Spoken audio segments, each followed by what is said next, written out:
Searching for salvation once again,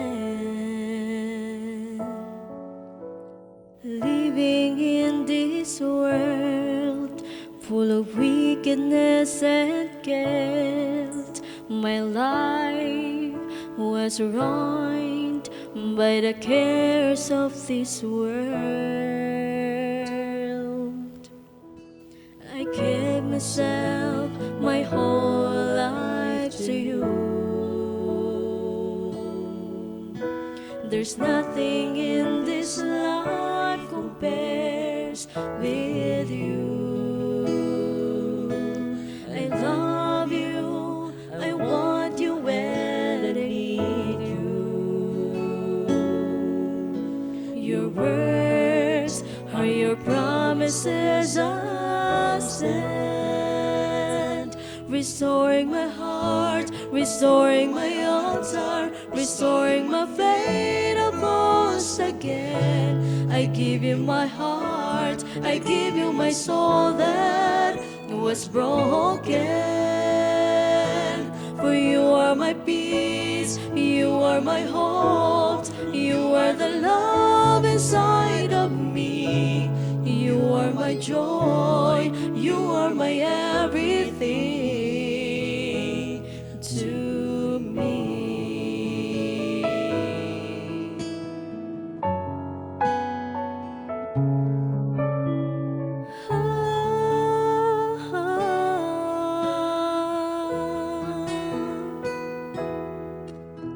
I'm searching for salvation once again, living in this world full of wickedness and guilt. My life was ruined by the cares of this world. I gave myself, my whole life to you. There's nothing in this life compares with you. I love you, I want you and I need you. Your words are your promises I stand, restoring my heart, restoring my altar, restoring my faith once again. I give you my heart, I give you my soul that was broken. For you are my peace, you are my hope, you are the love inside of me. You are my joy, you are my everything to me. Nothing can separate us from the love of God. For you are my altar, my everything to me.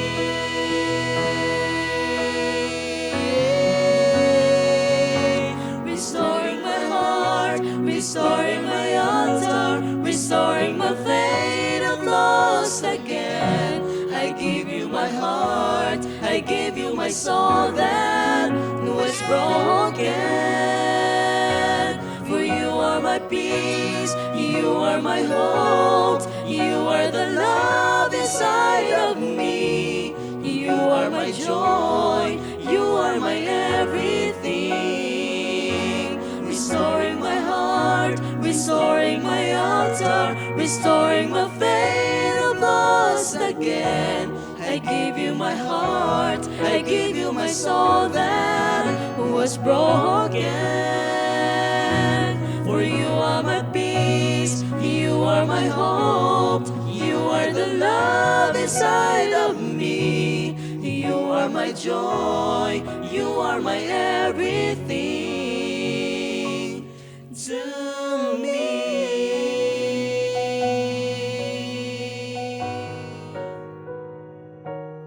You are my joy, you are my everything.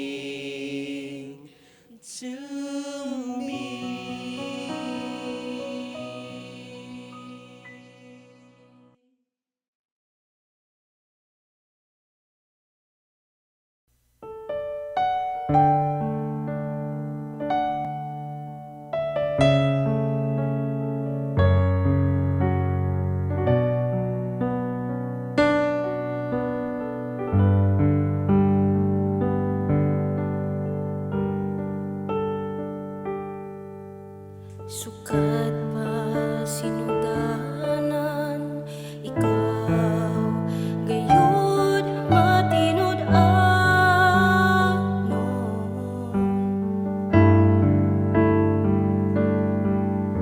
Sa panahon nga kami mosangpit sa ngalan mo, dunggon mo mga paghangyo ko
Kay may ngadlaw na usab natong tanan mga higala diha sa kanginan.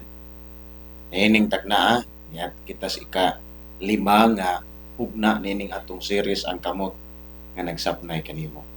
Ug ako nagmalipayon nga kita nakahimamat na usab nining mga tungura o akong gipanimbaya nga ato nga mga audience diha sa nagkadaiya nga plataporma sa social media. Kung nining tungura sa dili pa kita moadto sa unahan, atong gipasalamatan ng Ginoo nga gihatagan ta niya kahigayunan na magkita na usab sa ingon ini nga paagi dinhi. Ako usab kamong gihangyo sa pagduko sa makadyot sa inyong mga ulo, mag-ampo kita. Kamhanan, maluluyon nga Dios, daghang salamat ay mo kaming gipanalanginan nga kami nakahimo sa pagpadayon ining among pagtuon. Then ang tumong mao ang paglantaw sa imong kamot nga nag-agak namo sa tanang kahimtang sa among kinabuhi. Salamat nga karon ikaw magauban na usab samtang kami mopadayon sa pagkat-on. Ug salamat ikaw mapasaylo sa among kalapasan ug motubag sa pag-ampo sa ngani Hesus. Amen. Nining tungura mga higala o mga kaigsuonan diha sa kanginan. Ang ato nga hisgutan, nining atong series ang kamot nga nagsapnay kanimo. Nining ika-5 nga higayon, atong isgutan ang kamot sa Dios nga nagpaligon. Ang ato nga sentro sa atong pagtuon nga teksto makita diha sa Isaias kapitulo 40 bersikulo 29 ngadto 31 nga nagkanayon dinhi ang iyang gisulti. Nga sa ato nga pagkinabuhi ining kalibutan ako sa kanunay nalipay nga nakikauban ninyo nga magtuon kung unsa gayud ka mahigugmaon ang atong Ginoo. Kay sa ato manggod nga panahon nga gipuy-an. Hilabihan gyud ang dili masabot nga kahimtang sa atong palibot. Og nagkinahanglan kitag kusog. Dili lang kusog sa lawas apan kusog sa hunahuna ug kalag. Kay usahay kapuyon man gyud ta sa atong panaw nga kalibuhian. Mao bitaw kung atong basahon kining Isaias 40:29 ngadto 31 ingon ini ang gisulti. Siya nagahatag og kusog ngadto sa mga gikapoy. Klaro nga dunay pagtagad ang Ginoo ug nakabalo ang Ginoo sa kahuyang nga atong masinatian samtang ni atas kalibutan. Mauna nga ang gisulti siya nagahatag og kusog ngadto sa mga gikapoy o ang walay kusog iyang gipalig-on. Kini nagpakita lamang sa ato nga pagkahuyang at tubangan sa Dios. Og nagpasalamat ta nga bisan ingon ini ang atong kahimtang at tubangan sa Dios nga luya ta, huyang ta, mawad-an ta usahay og kusog apan dunay Dios nga ang kusog unlimited nga makahimo siya paghatag niini ni bisan kinsa nga nagkinahanglan niini. Bisan pamanggani ang mga batan-on matud pa ang bersikulo, magakapoy og maluya ug ang mga batan-on nga kusgan mahulog. Tinuod man gyud na siya. Dunay uban mo ingon nga kini mga batan-on pa man kusgan man pero dili pod. Umuhisgot ta sa pagpangalagad. Ang kusog sa mga batan-on mahimog hapong mahurot. Apan ang kusog sa Ginoo dili gayud mahurot. Mauna nga ang siguro nga ato nga kasandigan mintras ni atas kalibutan mao ang kusog sa Dios. Apan nagapaabot kang hiyuba nga nagawag-o sa ilang kusog. Sila mulupad sama sa agila, mudagan og dili maluya, magalakaw og dili makapoy. Mga igsoon, ingon ini ra. Ang atong tema karon mao ang kamot sa Dios nga nagpaligon. Una dinhi, atong makatunan. Ang Dios mao ang tinubdan sa tinuod nga kusog. Ngano man gyud nga naamang gyud gibutang nato nga tinuod nga kusog. Tungod kay posible manggod nga niining kalibutan doon na sab kita'y makit-an nga daw kusog apan dili day tinuod. Gipahinumduman kita karon nga ang tinubdan sa tinuod nga kusog sa ato nga kinabuhi nga atong gikinahanglan sa atong paglahutay sa atong pagpakigbisog ini kalibutan na nga nakigkuyog sa Ginoo walay lain diha mapalgan sa Dios. Una atong makita nga ang Dios mao gayud ang naghatag sa kusog sa mga gikapoy. Kung imong gibati higala gigsuon nga ikaw gikapoy, na ang kaduulan ug naa tay kaduulan. Mao ang kamot sa Dios. Ang tao bisan unsa ka kusgan, ining kalibutan na bisan pa man gani ng mga tao nga kusgan na gyud kaayo, pero moambot gyud ang panahon nga mahurot gyud ang ilang kusog. Oh. Moambot gyud ang panahon nga mapul-an og maluya apan ang Dios mo nindot nga balita. Tungod kay ang Dios nga walay katapusan nga tinubdan sa kusog kanunay man nga moalalay. Muagak ni bisan kinsa nga nibatyag og kaluya ug midangop kaniya. Pagka mahigugmaon sa atong Ginoo. Gani ang usa ka magsusuwat nga si Ellen White, doon na siya comment nga nindot sad nga atong pamalandungan. Ingon siya, ang Dios mao ang tinubdan sa kusog. Kung atong iduol ang atong kaugalingon diha kaniya, atong mabatunan ang gahom nga dili atong kaugalingon. Step to Christ, page 59. Nga sa ato pa, aron nga atong mawatnan ang kusog, kinahanglan sab nga atong iduol ang atong kaugalingon diha niya.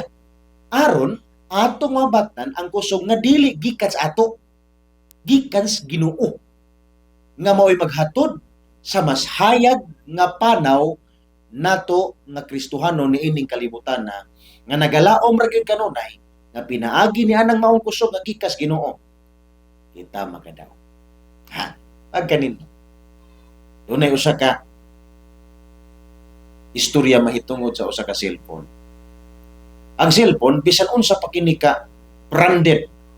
Karon mga higala perti man gyud nagana kayo mga cellphone. Sa una nagdahom ko nga ipalit ko primero gyud kanang ganahan man kaig ko makabaton og cellphone nga kanang touchscreen. Nipalit ko og Samsung. Samsung 18,000 tong palit na ko ato. Nagdahom gyud kog nindot gyud kayo. Sa akong paminaw kay primero na akong cellphone. Pagka nindot naman lang gyud kaayo sa cellphone. Hala ko pay ko.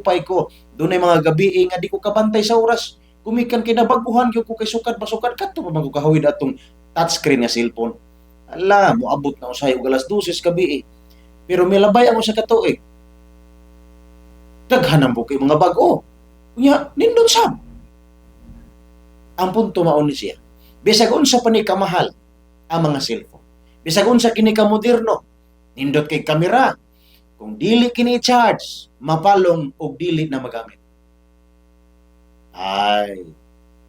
Kung ang cellphone bisag unsa na siya kagwapo, kung wa na isod nga kuryente, di na magamit pud yan. Mapalong unya di na pud magamit. Mausab ang tao nga dili magaduol sa Dios, mahutdan og kusog ug mapasagdan sa kalibutan. Ingon ana sab ang tao nga dili mo duol sa Dios. Kay didto ra gyud sa kalipay sa kalibutan, mawad-an sa kusog, mawad-an sa kahulugan sa kinabuhi ug eventually burag iyang gibati nga wa siya paglaom o pinasagdan og way nagatiman niya. Mao nang ang uban, mohimo na lang unsa nga butang aron lang gyud nga pagtagbaw sa ilang kaugalingon nga unta to ang solusyon mao ra man ang pagduol sa Ginoo. Ikaduha, nga atong makatunan kay mubo ra man kay ni atong pagtuon. Ang paghulat ug pagsalig sa Dios nagdala og bag-ong kusog. Unsay giingon?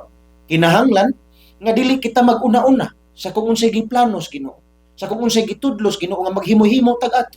Kinahanglan nga atong konsultahon ang Dios, atong ipahibalo sa Ginoo. Kay siya kanunay matud pa. Kung atong isalig niya, atong isulti niya ang atong mga plano, atong hulaton ang iya mga tambag, nga atong lilion, atong tatunan, maghatag siya og bag-ong kusog.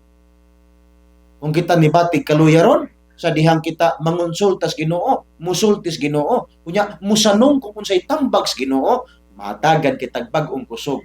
Nga igo nga magamit nato nga makasugakod ta sa atong panahon Kristohanon.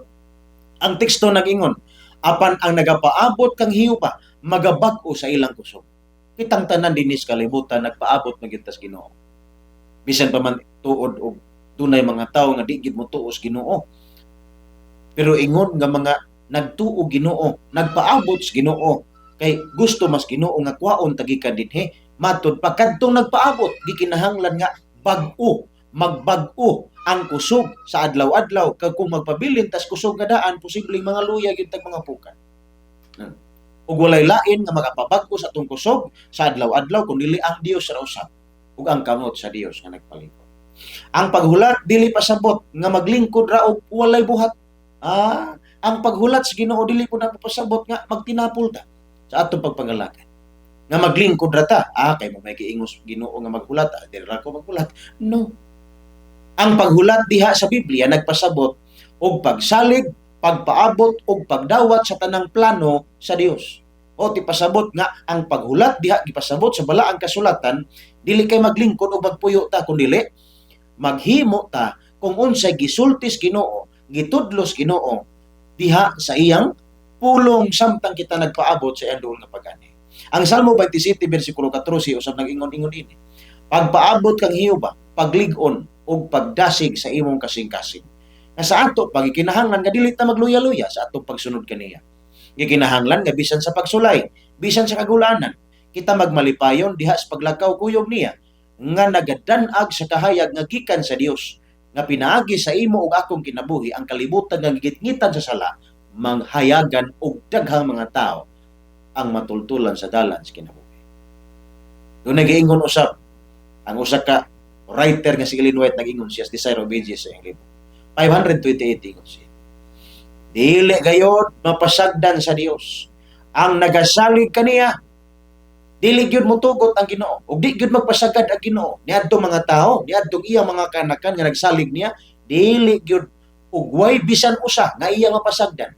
Makaingon siguro ang mga tao sa kalibutan nga pagkadaghan mas tao sa kalibutan nga imposible kaayo nga matiman sa Ginoo ang tanan. No. Dili imposible kung ang Ginoo nay matiman.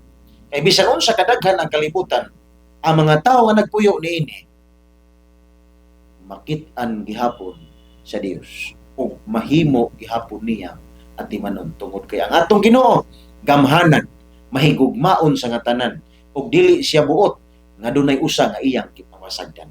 Ni padayon sa pag-ingon. Bisan moabot ang pagsulay, ang iyang kusog magapadayag sa pinakakinahanglanon nga panahon. Bisan dunay mga pagsulay sa kinabuhi, moabot hinuon ang mga kusog nga atong gikinahanglan kanang kinahanglanon gyud nato sa ato nga panahon karon. Mao bitaw nang dunay kung moabot man ugali sa imong kinabuhi higala.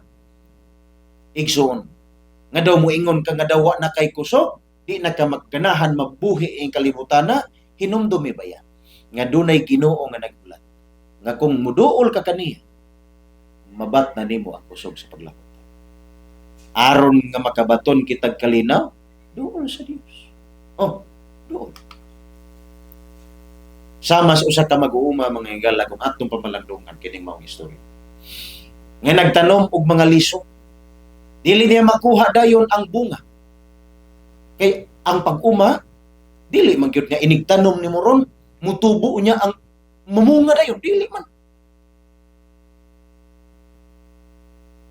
Kung dili, kinahanglan ang liso nga iyang itanom, kinahanglan ni hulaton ang ulan, kinahanglan man ang mabasa. Unya, kinahanglan sab kay di man pud pwede nga sige ra ulan kay malata man sa dambidhi. Kinahanglan sad nga initon. Dayon, og panahon sa pag-ani. Tanong kag liso, mupaabot kag pila ka bulan, usa pa siya makapupo ang mag-uuma. Mausab kita. Kinahanglan maghulat ug magsalig sa Dios nga adunay hustong panahon alang sa tanan. Oro yun na. Gani dunay kantang nagkanayon nga, hula, magmapailubot ka, aya, nalang kayot pagumbol, hula, hula, ug ayaw pagumbol. Na, maghulat kita. Dili kay atong basulon ng Ginoo nga daw wa siya mamati sa atong mga pag-ampo. Muhulat ta niya. Ikatulo, ang kusog sa Dios naghatag og kadaugan og kalag. Para gina siya. ang kasiguruhan sa atong kinabuhi niining kalibutan na mao ang pagbaton sa kusog. Pero sa akong balikon, ang kusog ug kalig-on maangkon lamang nato sa dihang atong iduol ang atong kaugalingon diha sa Ginoo. Ang teksto nagpadayon, sila mulupad sa mas agila, mudagan nga dili maluya, og magalakaw og dili makapoy. Ang agila mga higala, igsoon, magamit sa hangin aron makaangat og mulupad taas, dili siya magsalig sa iyang kaugalingon lang nga kusog. Kita usab sa atong kinabuhi, kung magsalig sa Espiritu sa Dios, makasugakod kita bisan unsa nga pagsulat. O nakanindot sa atong kinabuhi. Ang Pilipos 4:13 dunay giingon. Ingon siya, mahimo ko ang tanang butang pinaagi kang Kristo nga nagpalig-on kanako. Wa gitay mahimo sa atong kaugalingon. Pero pinaagi kang Kristo, mahimo nato ang tanan. Ingon si Illinois. Christ Object Lesson, page 146. Bisan unsa kahuyang sa usa ka tawo, kung siya mosalig kang Kristo, mahimo siyang ligon. Bisan unsa kaluya ang usa ka tawo, bisan pag daw tan-aw sa ubang mga tao, wala gyud siya'y nahut. Pero kung ang usa ka tawo mosalig sa Ginoo, ay mahimo siyang ligon. Mahimo siyang ligon. Sa atong paglakaw ining kalibutan na, mga igsoon, klaro nga ang kamot sa Dios mao ang nagapaligon. Wala gyud ay duha-duha. Klaro. Bisan pag unsa takahanas ining kalibutan na kung di ta moduol sa Ginoo, ay mga luyag, mga pukad na kita. Pero kung kita mosalig sa Dios, ug iduol nato atong kaugalingon diha niya, makita ug maangko nato ang kusog. Ang atong kusog sa lawas ug espiritu muhubas. Apan ang kusog nga gihatag sa Dios, dili gayud mahutdan, di gyud mahurot ang kusog nga gikas Ginoo. Busa sa matag adlaw nga imong gibati ang kakapoy, kasakit ug kabalaka, hinumdumi. Ang Dios naghatag og kusog sa gikapoy ug nagapalig-on sa walay kusog. Mao ra gyud nay balik-balikon. Sa dihang ikaw mobati na gani og kakapoy, hinumdumi kanunay nga ang Dios naghatag og kusog, nagpalig-on. Unya ang iyang pagpalig-on walay katapusan. Igsoon, meaning taknaan. Ihatag karon ang imong kabalaka ug kahuyang ngadto sa Dios. Ihatag. Ayaw nagpasan-pasana. Kay kung imo nang pasan-pasanon, ay maluya ka yun. Kapuyon ka yun. Sa dihang mo ampo, tas Ginoo, ayaw na naghuna-una. Ayaw na nagsig-balik-balik ka nga. Nag-ampo kas Ginoo. Kunya pagkahuman, imong huna-hunaon, imo ra gyapon pasanon ang kabugat, ayaw. Dunay usa ka higayon ni ana, dunay nanawag sa ako.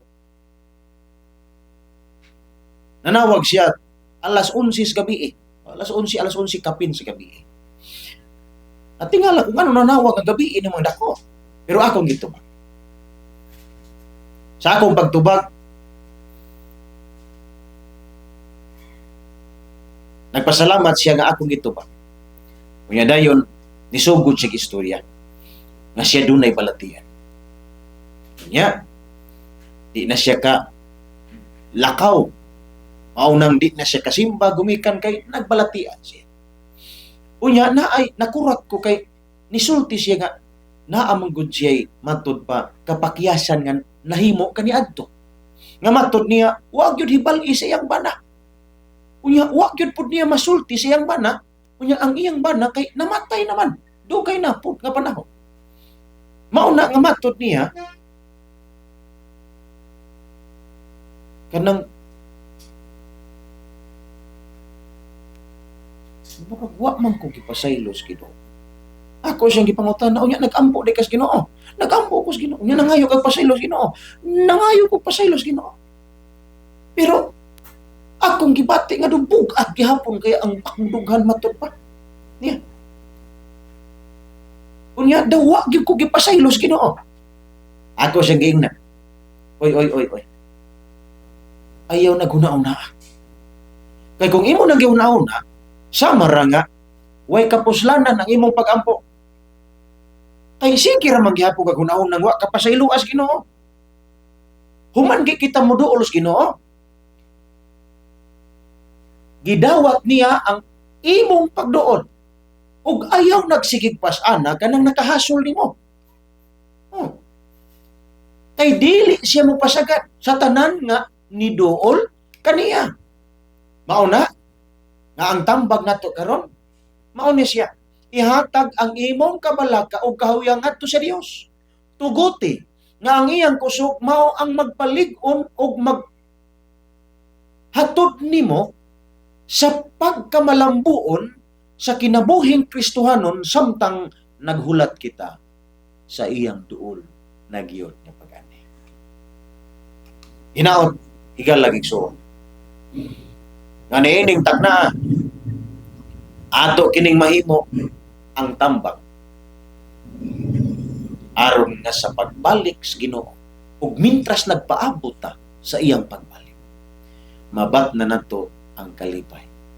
Paglaw, kalig-on na kita magadaog sa tanang bahis kinabuhi hangtod sa iya.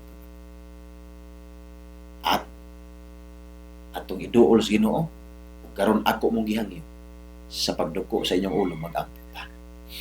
Amahan nga langit nun, daghang salamat Ginoo nga amo na usab na hibaluan nga ang imong kamot mao'y bugtong nga kasiguruhan sa among kinabuhi nga pinaagi ni ana mabat na namo ang kusog nga among gikinahanglan aron kami malig-on sa among panaw ni ining kinabuhi.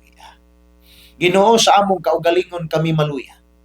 Apan salamat tungod kay igo na ang walay kinutuban nga kusog nga mapalgan diha sa kamot sa Ginoo.